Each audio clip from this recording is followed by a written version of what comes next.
Assalamualaikum warahmatullahi wabarakatuh. Kembali lagi dengan aku Adza Ninggar. Untuk 7 menit ke depan saya akan membahas tentang peran dan fungsi seorang public relation.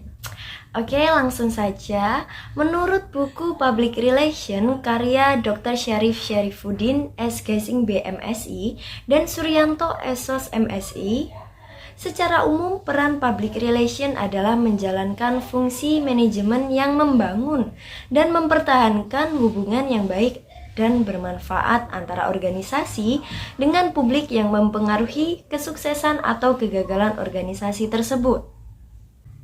Peran public relation semakin bisa tanpa adanya spesialisasi profesi sehingga diharapkan seorang praktisi PR memahami perannya dengan baik.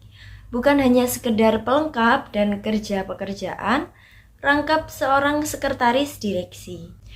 Konsep peranan petugas PR yang dikembangkan oleh Brom, kemudian dikembangkan oleh Brom dan Smith.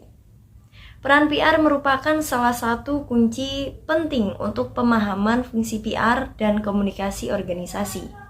Sedangkan peran dalam pekerjaan itu sendiri tidak bisa dianggap mudah, membutuhkan adanya ketelitian dan keuletan sehingga menghasilkan pencapaian yang maksimal yang antara lain: pertama, menulis dan mengedit menyusun rilis berita dalam bentuk cetak atau siaran berita, cerita future, newsletter untuk karyawan dan stockholder eksternal, korespondensi pesan website dan pesan media online lainnya, laporan tahunan stockholder, pidato, brosur, dan film, newscript, slideshow, artikel, publikasi, perdagangan iklan, institusional, dan materi-materi pendukung teknisi lainnya.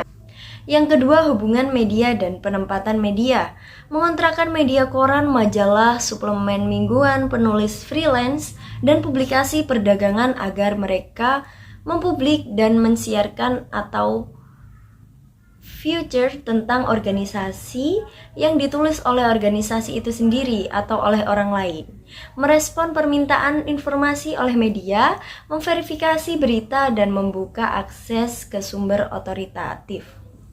Yang ketiga, riset mengumpulkan informasi tentang opini publik, tren, isu, dan yang sedang muncul, iklim politik, dan peraturan-peraturan perundang-undangan, liputan media, opini kelompok, kepentingan, dan perdagangan. Dengan stockholder organisasi, mencari database di internet, jasa online, dan data pemerintah elektronik, mendesain riset, program, melakukan survei, menyewa perusahaan riset, atau yang lainnya. Yang keempat, manajemen dan administrasi, pemrograman dan perencanaan dengan bekerja sama dengan manajer lain, menentukan kebutuhan, menentukan prioritas, mendefinisikan public setting dan tujuan, dan mengembangkan strategi dan taktik. Menata personil, anggaran, dan jadwal program. Yang kelima, konseling, memberi saran kepada manajemen dalam masalah sosial, politik, peraturan, konsultasi dengan tim manajemen mengenai cara menghindari atau merespon krisis, dan bekerja sama membuat keputusan kunci untuk menyusun strategi untuk mengelola atau merespon isu-isu yang sensitif dan kritis.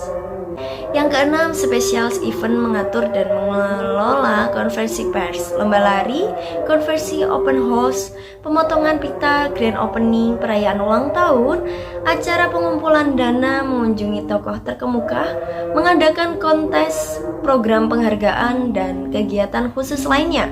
Yang ketujuh, tampil di depan kelompok, melatih orang untuk memberikan kata sambutan dan mengelola biro juru bicara untuk menjelaskan platform organisasi di depan audiens.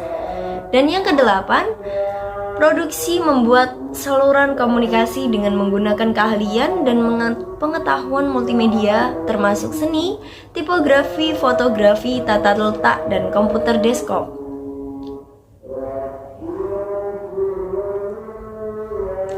Yang kesembilan, training, mempersiapkan eksekutif dan juru bicara lain untuk menghadapi media dan tampil di hadapan publik, memberi petunjuk kepada orang lain dalam organisasi untuk meningkatkan keahlian menulis dan berkomunikasi, membantu memperkenalkan perubahan kultur, kebijakan, struktur, dan proses organisasi. Yang ke-10, kontak sebagai penghubung dengan media komunitas dan kelompok internal dan eksternal lainnya. Sebagai mediator antara organisasi dan stakeholder, penting dengan bertugas untuk mendengarkan, menegosiasikan, mengelola konflik dan menjalin kesepakatan sebagai tuan rumah dengan melakukan pertemuan dan jamuan untuk tamu dan pengunjung. Selain peran dominan dan profesional bisa dilaksanakan dengan komitmen sehingga bisa mencapai tujuan manajerial dan operasional. Yang pertama, membuat organisasi bersikap responsif terhadap kepentingan publik. Kontributornya kepada sistem informasi publik yang amat penting bagi masyarakat, demokratis, dan kelangsungan hidup organisasi. Yang kedua, membangun dan mempertahankan hubungan antara publik dengan manajemen organisasional yang memperhatikan tanggung jawab dan sosial kepemimpinan yang bermoral. Yang ketiga, membantu organisasi untuk mengantisipasi dan merespon persepsi dan opini publik, merespon nilai dan gaya hidup yang baru, merespon pergeseran di antara elektorat dan di dalam lembaga legislatif, merespon perubahan lain lingkungan. Yang keempat, membuat informasi menjadi tersedia melalui sistem informasi publik dan juga meningkatkan pengetahuan dan pemahaman ke publik dengan mendukung pernyataan pendapat dan debat pasar ide yang kompetitif. Yang kelima, melayani kepentingan publik dengan sudut pandang alternatif dengan forum publik, termasuk suara dari orang-orang yang diabaikan oleh media massa.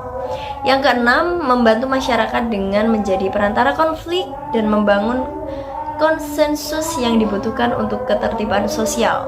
Yang ketujuh, memfasilitasi atau membantu penyesuaian dan peralihan dalam sistem sosial yang memberi kita kebutuhan sosial dan fisik. Nah, itu tadi penjelasan tentang peran dan fungsi public relation. Kita akan ketemu di episode-episode video-video selanjutnya.